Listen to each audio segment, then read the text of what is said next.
오늘 하나님 말씀은 신약성경 마태복음 제21장입니다. 마태복음 21장 1절부터 9절에 있는 말씀까지입니다.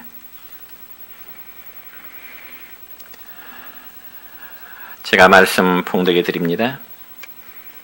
그들이 예루살렘에 가까이 가서 감람산 벳박에 이르렀을 때 예수께서 두 제자를 보내시며 이르시되 너희는 맞은편 마을로 가라. 그리하면 곧 매인 나귀와 나귀 새끼가 함께 있는 것을 보리니 풀어 내게로 끌고 오라. 만일 누가 무슨 말을 하거든 주가 쓰시겠다 하라. 그리하면 즉시 보내리라 하시니 이는 선자를 통하여 하신 말씀을 이루려 하심이라. 일러스되 시온 딸에게 이르기를 내 왕이 내게 임하나니 그는 겸손하여 나귀 곧 멍에 매는 짐승의 새끼를 탔도다 하라 하였느니라. 제자들이 가서 예수께서 명하신 대로 하여 나귀와 나귀 새끼를 끌고 와서 자기들의 겉옷을 그 위에 얹음에 예수께서 그 위에 타시니 무리의 대다수는 그들의 겉옷을 길에 펴고 다른 이들은 나뭇가지를 베어 길에 펴고 앞에서 가고 뒤에서 따르는 무리가 소리 높이 이르되 호산나 다윗의 자손이여 찬송하리로다. 주의 이름으로 오시는 이여 가장 높은 곳에서 호산나 하더라. 아멘. 오늘은 마태복음 21장 1절부터 9절에 있는 말씀을 중심해서 호산나 다윗의 자손이여 라는 제목으로 말씀을 선포하고자 합니다. 여러분, 방금 전에 봉독한 마태복음 21장의 말씀은 우리 예수님이 생애 마지막 한 주간을 보내시기 위해서 예루살렘으로 올라가시는 과정에서 일어났던 그러한 사건을 다루고 있는 내용입니다. 그래서 예수님이 예루살렘으로 올라가실 때 많은 사람들이 길가에 나와서 자기들의 겉옷을 벗어 깔고 또한 종려나무 가지를 꺾고 와서 호산나 다윗의 자손이여, 예루살렘으로 입성하시는 예수님을 모든 사람들이 열렬히 환영하게 되었습니다. 그러므로 예수님이 예루살렘으로 입성하실 때 종려나무를 꺾어서 환영했다는 그 의미로 오늘 주일 우리는 종려주일이라 그렇게 부르고 있습니다. 그리고 이 종려주일을 시작으로 해서 한 주간 동안은 또한 우리가 고난주간으로 지켜지는데 잠깐 영상을 보도록 하겠습니다. 예수님께서 이처럼 모든 사람들에게 열렬한 환영을 받으면서 예루살렘에 입성하시고 십자가의 사건을 앞두시게 되는데, 그러면 과연 예수님께서 예루살렘에 입성하신 이후에 생애 마지막 한 주간을 과연 어떻게 보내셨을까요? 먼저는 첫째는 예루살렘 입성을 위한 준비인데, 오늘 본문의 말씀 1절을 보면 이렇게 기록되어 있습니다. 시작. 그들이 예루살렘에 가까이 가서 감람산 벳박에 이르렀을 때 예수께서 두 제자를 보내시며, 여러분, 이 말씀은 예수님께서 6월절의 절기를 지키시기 위해서 저 북쪽 갈릴리 지방에서 남쪽으로 내려오시는 도중에 예루살렘 가까이에 있는 이 벳박이라는 지역에 이르시게 되었습니다. 그런데 우리가 지리학적으로 보면 이 벳박이라는 동네는 예루살렘 시내 중심지로부터 약 한 3km 정도 떨어진 그다지 멀지 않은 거리입니다. 그래서 예수님은 제자들과 함께 그곳 벳박이라는 동네에 도착하셔서 제자 중에 두 사람을 지목해서 두 제자에게 아주 중대한 임무를 그들에게 부여하시게 됩니다. 그 임무는 다름이 아니고 너희는 저 건너편 마을에 가서 매여 있는 나귀 새끼를 끌고 오라는 것이었습니다. 그리고 그 부분에 대해서 누가복음 19장 30절의 말씀은 이렇게 기록되어 있습니다. 시작. 아직 아무도 타보지 않은 나귀 새끼가 매어 있는 것을 보리니 풀어 끌고 오라. 그리고 만약 너희들이 그 나귀 새끼를 끌고 올 때 누가 무슨 말을 하거든, 왜 나귀 새끼를 끌고 갔냐고 말하거든 주님께서 쓰시겠다고 그 말만 하도록 주님은 두 제자들에게 말씀을 하신 것입니다. 그자 두 제자는 예수님의 말씀대로 가보니 그곳에는 정말 나귀 새끼가 매어 있어서 매어 있는 그 나귀 새끼를 두 제자가 끌고 오게 되고요. 주님은 그 나귀 새끼를 타시고 예루살렘으로 입성하시는 장면이 바로 오늘 봉독한 마태복음 21장 1절부터 9절까지 기록된 내용의 말씀입니다. 그런데 여러분, 우리는 예수님께서 예루살렘 입성을 준비하시는 그 과정에서 한 가지의 중요한 교훈을 얻게 됩니다. 그런 사실을 제가 하나의 예를 들어서 설명해 보지요. 제가 만약 우리 권대용 장로님에게, 장로님, 저 나주시청 주청에 가보면은 그랜저나 혹은 체어맨 같은 고급 승용차가 있을 것이니 그곳에서 아무 것이나 한 대 가져오십시오. 제가 우리 권장님이 그런 부탁을 한다면 우리 장로님이 반응이 어떨까요? 아무 말 없이 가게 될까요? 아니요. 저에게 여러 가지 정보를 요구하게 될 것입니다. 목사님, 그 차는 누구 차일까요? 그 차를 가져오기 위해서는 누구에게 또 키를 부탁할까요? 그 차를 가져오면 목사님 어떻게 활용하시겠습니까? 아마 여러 가지의 정보를 저에게 묻게 될 것입니다.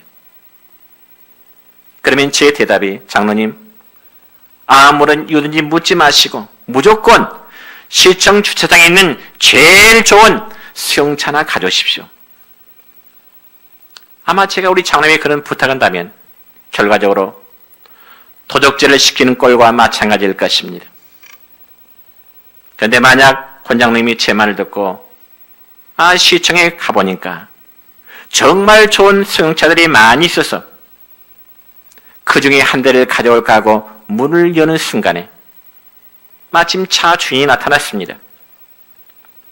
차 주인이 권장님이 묻기를, 아니 당신은 누군데 왜 남의 차를 손대고 있느냐고, 왜 남의 차 문을 열려고 그러느냐고. 그때 우리 장로님이, 예, 우리 목사님이 좀 타고 어디 좀 가려고 하는가 봅니다. 그렇게 대답한다면 정상적인 사람이라 할 수 있을까요?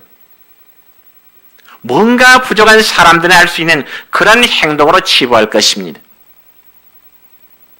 그럼에도 예수님은 제자 두 사람 불러서 건너 마을로 보내서 매여 있는 나귀 새끼를 끌고 오라는 것입니다.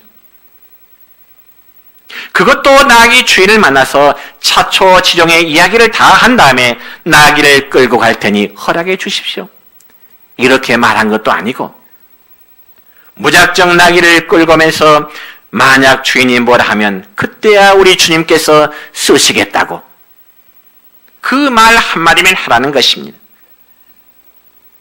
여러분, 세상에 이런 법이 어디 있습니까?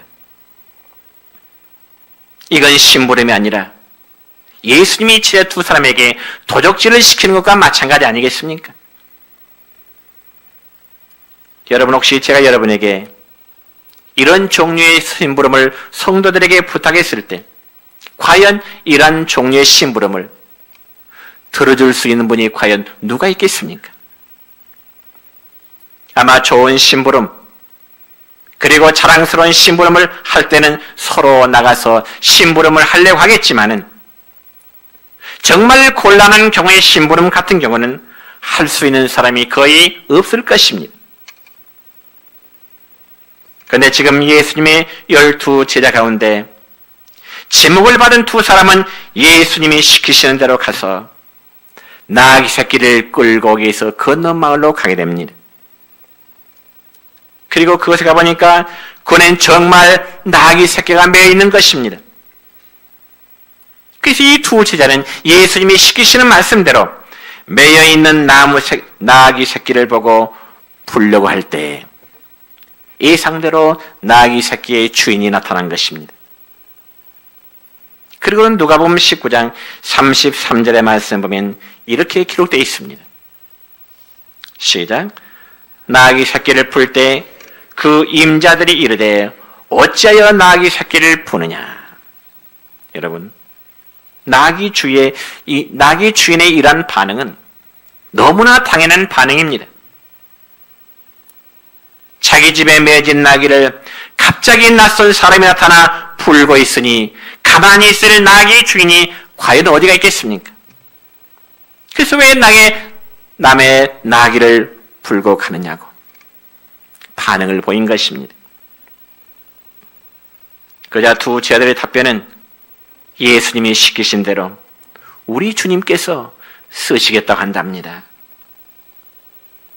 여러분, 이 얼마나 황당한 말인가요?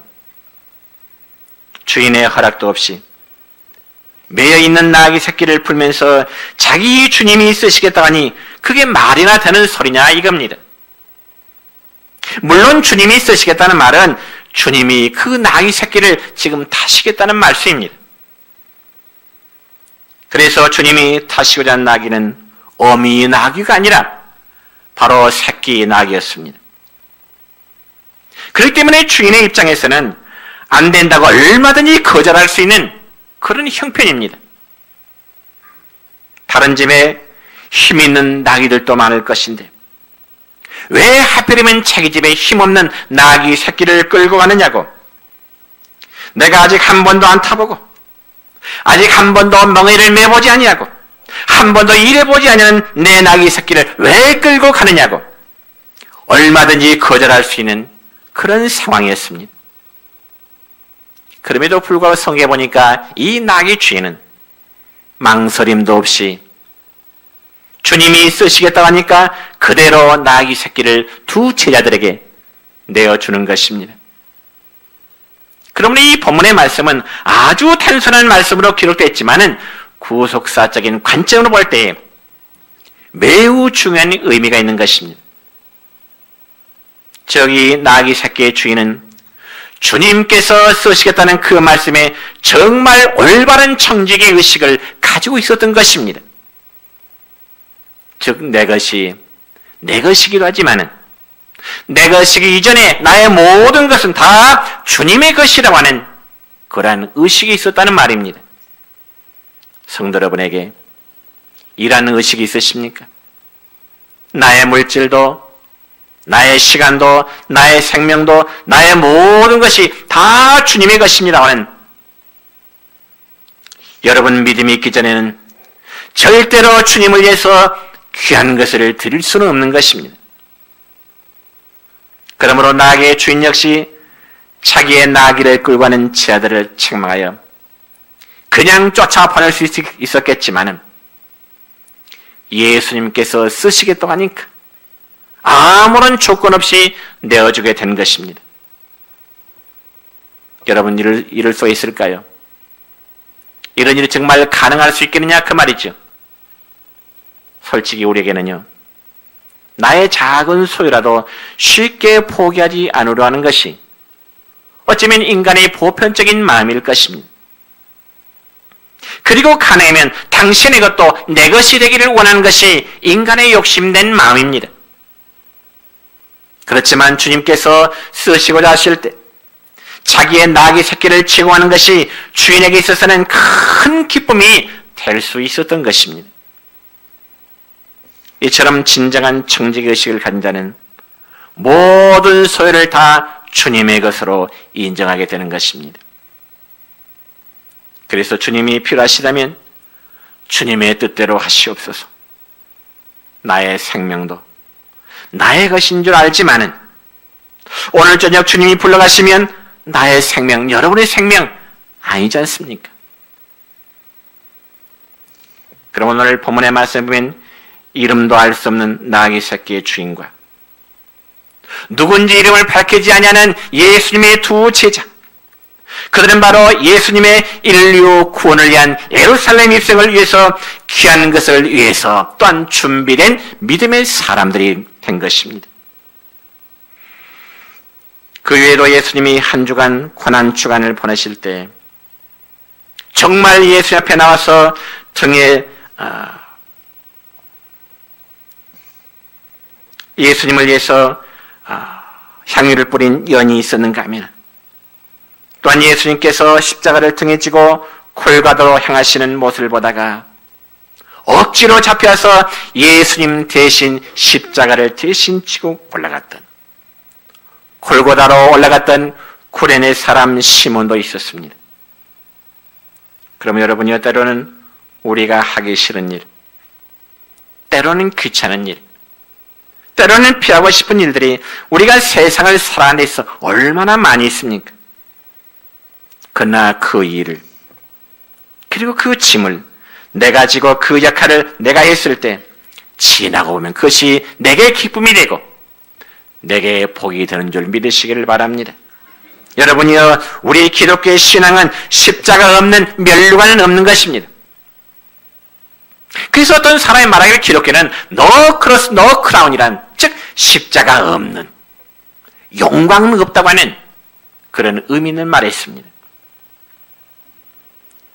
그럼 우리 성도들의 삶에 주님의 십자가를 멀리하고 안일함을 추구하는 성도는 하늘의 영광을 결코 맛보지 못할 것입니다. 그렇다면 이제 우리는 오늘 종료주일을 시작으로 하여 고난주간을 어떻게 보내야 될까요? 우리를 구원하소서, 우리를 구원하소서, 호산나의 고백이 우리에게 있어야 되는 것입니다. 두 번째는 예루살렘 입성 시의 환영 인파에는 어떤 의미가 있을까요? 오늘 본문 7절과 9절까지의 말씀을 같이 읽습니다. 나귀와 나귀 새끼를 끌고 와서 자기들의 겉옷을 그 위에 얹으매 예수께서 그 위에 타시니 무리의 대다수는 그 겉옷을 길에 펴고 다른 이들은 나뭇가지를 베어 길에 펴고 앞에서 가고 뒤에서 따르는 무리가 소리 높여 이르되 호산나 다윗의 자손이여 찬송하리로다. 주의 이름으로 오시는 이여 가장 높은 곳에서 호산나 하더라. 아멘. 여러분, 예수님이 예루살렘으로 입성하실 때 우리 주님은 백마를 타고 오신 분이 아니었습니다. 우리는 이 예수님을 가리켜서 유대인의 왕이라고, 이 세상의 구제주라고, 구세주라고, 혹은 만왕의 왕이라고 하는 그런 표현을 하고 있습니다. 그렇다면 예루살렘 성으로 입성하신 우리 주님은 마치 개선 장군이나 혹은 전쟁에서 이기고 돌아오는 왕들의 모습처럼 백마를 타고 많은 군사들을 거느리고 정말로 포무당당하게 예루살렘 백성들의 환호를 받으면서 들어오셔야 마땅할 일 아니겠습니까?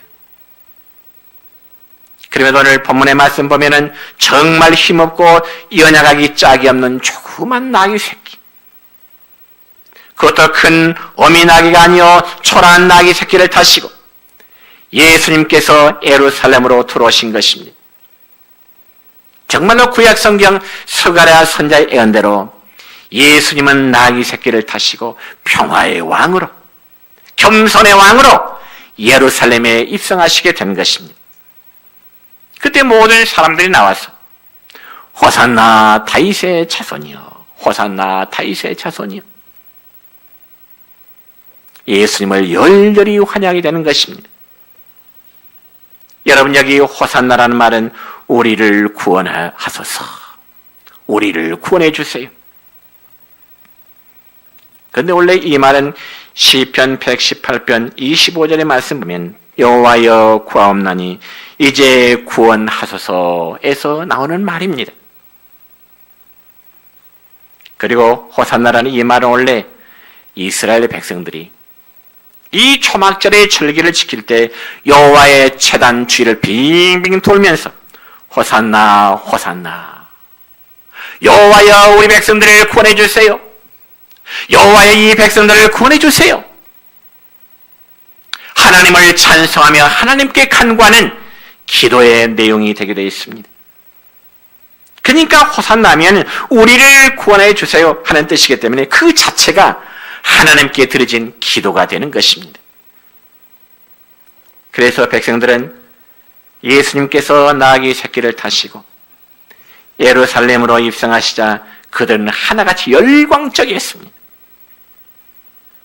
왜냐하면 이스라엘 백성들은 예수님께서 예루살렘에 입성하심으로 로마의 군대들은 그들을 지배하고 있는 이 로마의 군대들이 다 물러갈 것이고 이제는 예수님을 통해서 이스라엘에게 민족적인 독립이 이루어질 것이라고 하는 그런 큰 기대감이 있었기 때문에 예수님을 그들의 왕으로, 예수님을 독립의 투사로, 예수님을 자신들의 민족의 지도자로 영접하게 된 것입니다. 그런데 그런 환영과 기대감은 며칠 가지 못해서 예수님이란 배신으로 예수님을 십자가에 못 박아 죽게 하라고 하는 목소리로 바뀌어지게 된 것입니다. 물론 그런 일이 이루어지기 전까지 예수님을 3년 동안이나 따라다녔던 가룟 유다는 돈에 눈이 어두워서 예수님의 몸값을 얼마 주겠느냐고 팔려는 그런 판정을 하게 되어 있습니다. 그리고 가룟 유다는 결국 예수님을 은 30 받고 팔아넘기는 그런 행위를 하게 된 것입니다. 그래서 예수님은 사랑하는 제자들을 모아놓고 마지막 만찬 석상에서 이 가룟 유다를 가리켜서 이 유다는 차라리 나지 아니었더라면 저에게 더 좋았을 것을, 저 사람 가룟 유다는 이 세상에 태어나지 않았더라면, 어머니의 뱃속에 태어나지 않았더라면 차라리 더 좋았을 것을. 얼마나 불행한 말입니까? 여러분, 배신이라는 것이 바로 이런 것입니다. 우리가 인생을 살아가는데 사람과의 관계는 무엇보다도 서로의 신뢰감이 가장 우선될 것입니다. 그런데 3년 동안 예수님을 따라 살면서 은혜를 입었던 가룟 유다는 어쩌면 예수님의 등에 비수를 꼽는 그런 행동을 한 것이죠. 또한 예수님을 환영했던 그 많은 인파들은 바라바와 예수 중에 누구를 놓아주기를 원하느냐 했을 때 예수님에게서 등을 돌리고 바라바요, 바라바요. 바라바를 놓아주세요. 바라바를 살려주세요. 대신 예수님을 십자가에 못 박아 죽게 해주세요. 여러분, 우리 성도들은 인생을 살아가는 동안에 정말 의리는 제대로 지키지 못할지라도 삶의 배신자가 되어서는 안 되는 것입니다. 그런데 이 세상에는 배신자들이 얼마나 많이 있습니까? 사랑의 배신자가 있고요, 정치의 배신자가 있고요, 물질의 배신자가 있습니다. 그래서 자기 유익을 위하고 자기의 탐욕을 위해서 불의한 일을 추구하고 의로운 일에서는 등지고 배신을 행하는 그런 무리들이 이 세상에 너무나 많다는 것입니다. 바로 예수님을 따라다녔던 가룟 유다가 그렇게 예수님을 배신할 줄 누가 알았겠습니까? 비록 예수님은 가룟 유다의 배신이 아닌 다른 방법으로도 당신의 육체의 죽으심으로 우리의 죄값을 대신하고자 하셨을 것입니다. 그러나 예수님의 육체 죽으심에 가룟 유다가 개입하게 된 거죠. 여러분, 그런 사실에 대해서 이미 이사야 선지자는 예언을 했는데요. 이사야 53장 5절의 말씀 보면 이렇게 기록됩니다. 시작. 그가 찔림은 우리의 허물을 인하며 그가 상함은 우리의 죄악을 인함이라고요. 그러므로 베드로를 포함한 예수님의 12제자들은 그들이 하나같이 우리는 예수님을 절대 배신하지 않겠습니다. 예수님이 감옥에 가시면요, 저도 감옥에 따라갈게요. 예수님이 죽음의 장소라면 같이 죽음의 길을 갈게요. 베드로를 비롯한 모든 제자들이 한 몸으로 한 마음으로 예수님이 그렇게 말했던 모습들이, 여러분, 어쩌면 그 속에 저와 우리 모두도 포함되어 있을지 모릅니다. 예수님을 절대로 배신하지 않겠다고 한 제자들, 예수님을 배반했습니다. 예수님을 떠났습니다. 여러분이라면 어떠했을 것 같습니까? 아마 저라도 죽음 앞에서는 예수님을 배신했을는지 모릅니다. 그러면 이 시간 우리는 주님 앞에 겸손히 주님, 저는 죄인입니다.